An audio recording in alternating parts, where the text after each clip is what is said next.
Fan service. So what is fan service?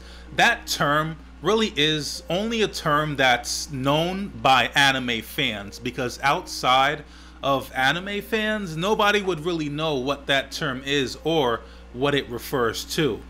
So what exactly is fan service? So my definition of fan service is basically an anime scene that's abruptly and in your face sexual. And the most common example I can think of is one that is really common and basically cliche.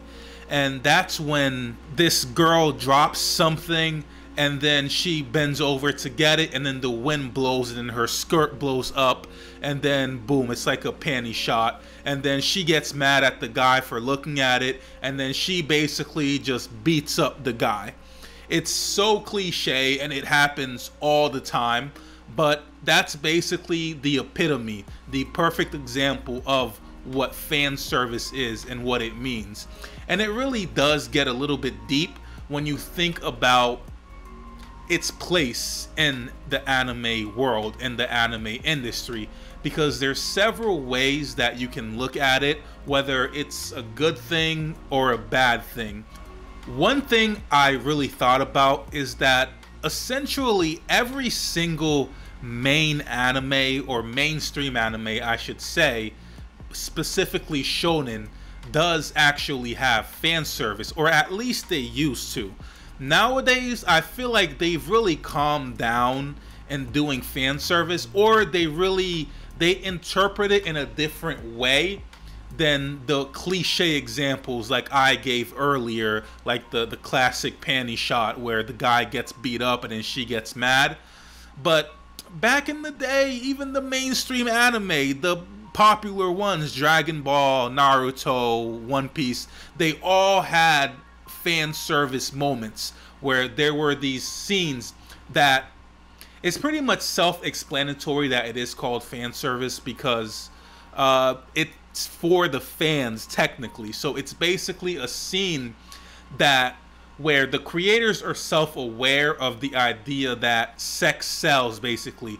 So even though the main anime itself isn't that type of anime, it will still have those scenes where that stuff happens. And this is where there's kind of a divide, because some people, and rightfully so, feel like it's not needed at all. You can tell a good story without including fan service, without feeling like you need to include those scenes in order to boost your sales or gain a certain type of audience that's looking for that. And then you have the people who don't really mind it, or they view it as part of the culture, that it's already deeply ingrained within anime culture, and that there's basically no stopping it, nothing you can do about it now.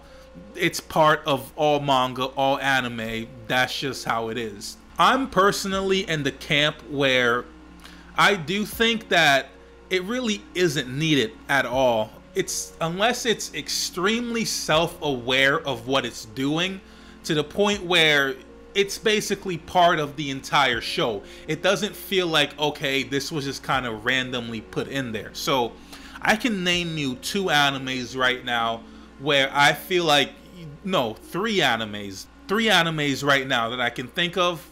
One is High School of the Dead, the other is Kill la Kill, and then we have Food Wars. So all three of those animes, the fan service is so deeply ingrained in the actual story, even though it isn't the main plot.